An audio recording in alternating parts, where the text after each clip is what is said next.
ये नेताजी का बड़प्पन है। ईमानदारी की बात मैं ये कहता हूँ कि मैंने नेताजी से बहुत कुछ सीखा है।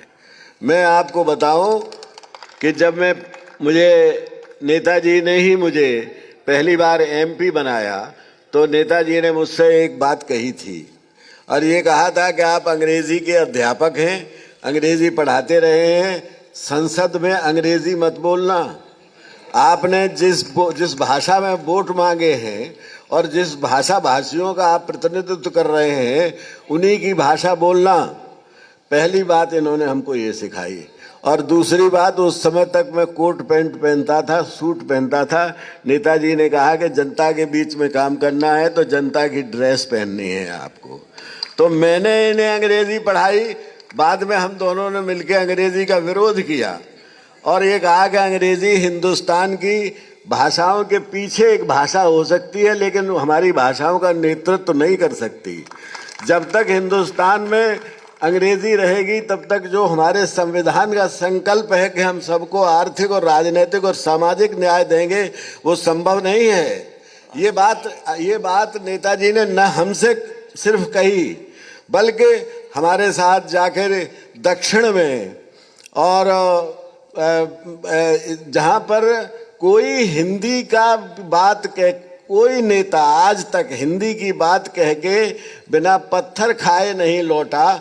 वहीं नेताजी मेरे साथ जब गए थे 93 में, बल्कि मैं इनके साथ गया था, तो वहाँ के मुख्यमंत्री से भी बात हुई और वहाँ के साहित्यकारों ने इनका सम्मान किया।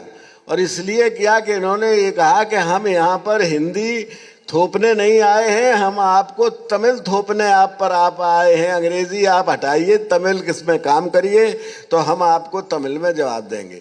ये हिंदुस्तान को एकता और अखंडता के सूत्र में बांधने का काम जो नेताजी ने किया है वो हिंदुस्तान के इतिहास में स्वर्ण अक्षरों में लिखा जाएगा। और पहले नेता हुए हैं।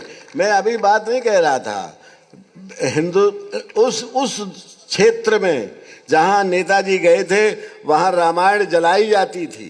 वहाँ कोई राम का नाम सुनने को तैयार नहीं होता। वहाँ वो कहते हैं कि द्रविड़ जो हैं वो तो रावण के वंशज हैं या उनके वंश के हैं या उनके जात के हैं या उनके देश के हैं। तो वहाँ पर नेताजी ने हिंदी की बात कहकर और सम्मान जो प्राप्त किया वो अद्भुत है। मैं एक और संस्मरण सुनाना चाहता हूँ। उन्होंने जब कहा ही है कि उनके बारे में कुछ कह दूँ, इंदौर में नेताजी ने एक हिंदी भाषा भाषी मुख्यमंत्रियों का एक सम्मेलन किया था और उसका मतलब यही था कि जब अंग्रेजी हटेगी तो हिंदुस्तान के जो हिंदी पढ़े लिखे लड़के गांव के हैं वो उनको ज़्यादा नौकरी मिलेगी। तो जब ये जा रहे थे हम लोग, वीर प्रताप वैदिक भी साथ थे, तो वहाँ के कुछ जो विरोध करने वाले थे, नेताजी के विरोधी थे, और जो विरोधी क्या थे, सीधे सीधे जो उस वक़्त मंदिर मस्जिद का किस्सा चल रहा था, ये मुख्यमंत्री थे और इन्होंने जिस तरह से सख्ती से संविधान और सुप्रीम कोर्ट की फैसले की इज्जत रखी थी, उससे नाराज लोगों ने इनकी गाड़ी पलटने की कोशिश की, कार पलटने की कोशिश की। तो नेताजी ने ये कहा कि हमारा भाषण सुन लो, उसके बाद गाड़ी पलट दोगे तो हम बाहर निकल आएंगे, कोई बात नहीं है। और उसके बाद जब इन्होंने भाषण दिया और जब अंग्रेजी का महत्व बताते हुए कहा कि हम तुम्हारी लड़ाई लड़ रहे हैं, ये छोटी मोटी बातें छोड़िए, तो उन्हीं लड़कों ने, उन्हीं नौजवानों ने जो विरोध कर रहे थे, उन्होंने नेताजी का वहाँ बहुत बड़ा भव्य स्वागत किया। इन सब बातों का मैं आंखों देखा गवाह हूँ। नेताजी ने से मैंने जितनी बातें सीखी हैं उतनी मैंने इनको क्या सिखाया, मैंने सिर्फ अंग्रेजी सिखाई जो कि बाद में न इन्होंने सीखी ना हमने उसका माना विरोध किया दोनों लोगों ने मिलके।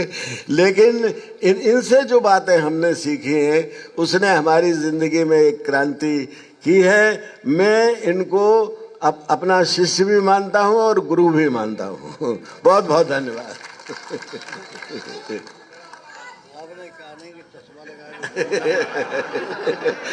एक घटना के लिए वो कह रहे हैं तो मैं सुनाई देता हूँ। हुआ ये था कि मुलायम सिंह जी के नंबर छमाही इम्तिहान में कम आए। और इधर इनका चुनाव 2 जगह हो गया। पहले तो जो राज्य में जो जिले स्तर पर जो खेलकूद होते थे तो ये लाइट वेट चैंपियन हो गए, और इनका चुनाव आसाम में राज्य की तरफ से, यूपी राज्य की तरफ से स्टेट से लड़ने के लिए चैंपियन, उसके लिए नाम चला गया। तो ये जब जाने को हुए तो मैंने इनको बुलाया और कहा कि 2 महीने रह गए हैं इंटरमीडिएट के इम्तिहान के, अगर आप कुश्ती लड़ने गए वहाँ पर तो अखबार में आपका रोल नंबर नहीं मिलेगा, चश्मा लगा के भी। इसलिए बेहतर ये है कि ये कुश्ती उश्ती छोड़ो और ध्यान से पढ़ो, और तो पास हो जाओगे तो कुछ बन जाओगे। उसके बाद इन्होंने कहा कि मैं कभी फेल नहीं होऊंगा। ये गए नहीं गए, हमारी बात मान ली, और उस बात मानने से ये हुआ, मुझे शंका थी तो मैंने कहा कि हमको कैसे पता चले कि आप पास हो जाएंगे। तो कहा कि अच्छी बात है, आपने जो इम्पोर्टेंट सवाल बताए हैं उनको मैं, तो इन्होंने दूसरे दिन आके मैं कॉमा फुल स्टॉप के आपको जितने वो लिख के भी दिखा दिए और जवानी भी सुना दिए। तो मैंने कहा कि आपका मस्तिष्क बहुत तेज़ है, आप जो चीज़ याद करना चाहते हैं वो आपको बहुत जल्दी याद हो जाती है, आप ज़रूर पास होंगे। और ईश्वर की ऐसी कृपा रही कि फिर के पास भी हुए, और फिर पास होते ही चले गए ज़िंदगी में।